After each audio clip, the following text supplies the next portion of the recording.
Imagine this. You have been hiking for 7 hours. You're tired, you're exhausted, you would just want to get back to your bed. The path that you're following is so narrow and so dangerous that before every step you take, think twice.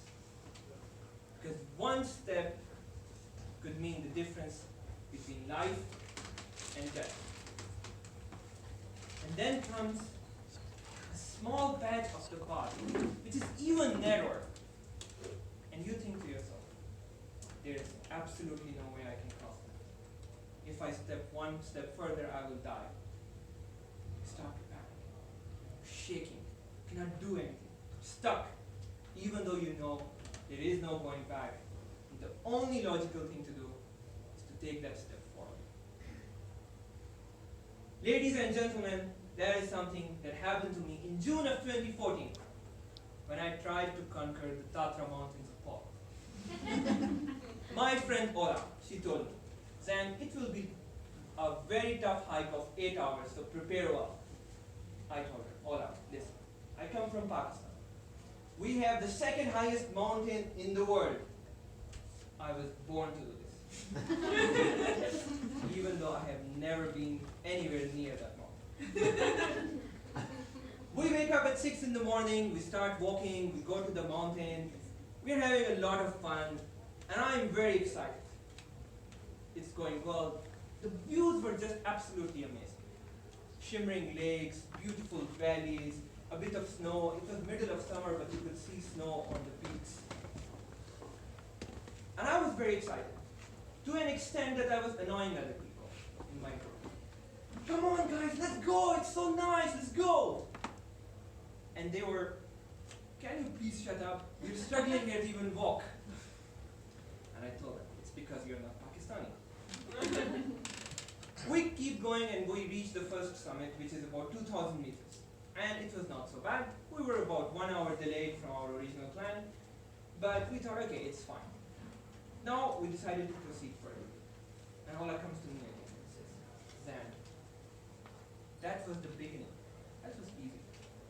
Now comes the hard part. You have to be very, very careful for this next portion. It's very dangerous.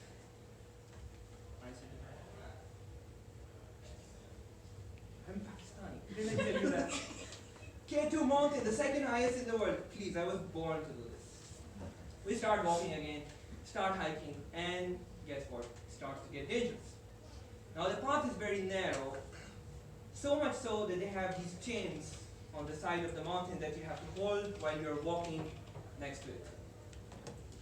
I was the last one, there were 3 friends in front of me. And as I said, there was snow on the mountain. Even though it was June, it was 14 degrees temperature, 15 degrees, so snow was melting. It was a bit like ice. It was a bit even more dangerous, and we of course had no such equipment to walk on that ice. We continue very slowly and carefully to the point where I see completely covered area with snow, melting snow, with the chains, and then a curve behind which the path is going and we cannot see. People just disappear. I see 3 of my friends go very, very carefully, slowly, pass through this area over the snow, holding to this chain, and then vanish behind the curve. And okay, they can do it, I can do it. So I grab those chains, and very slowly I walk, very, very carefully I walk, and damn! Both my feet slip at the same time on the ice. And I was holding those chains for my dear life. And I was shocked. I had no idea what had happened, what to do next.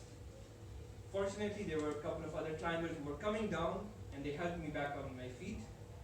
I thought I would have died if they were not there.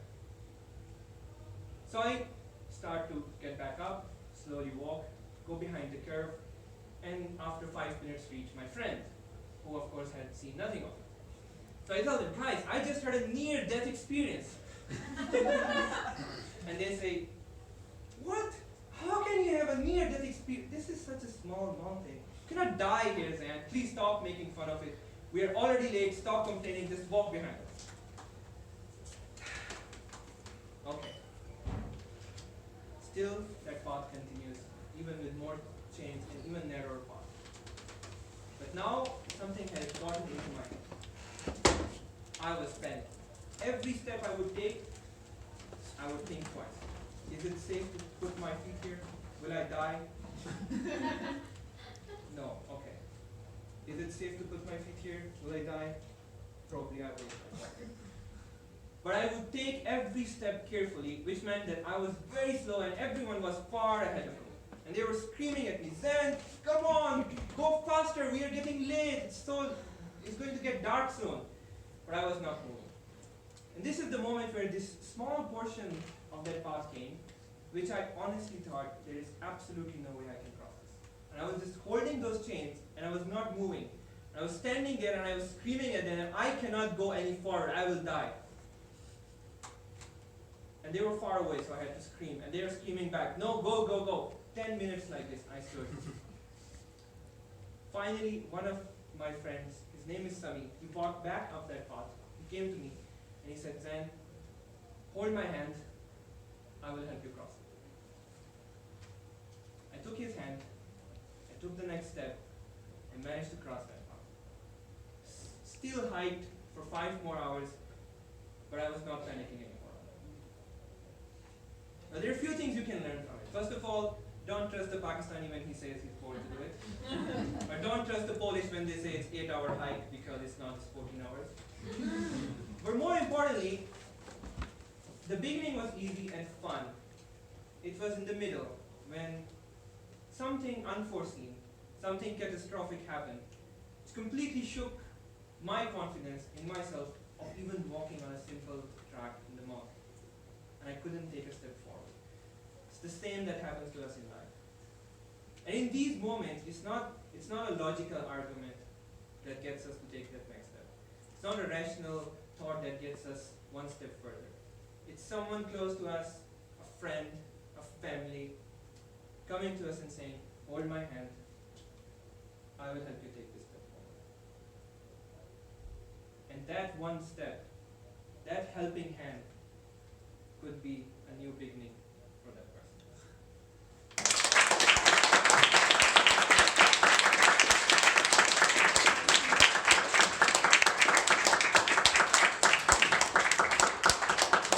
Keep it up, everyone.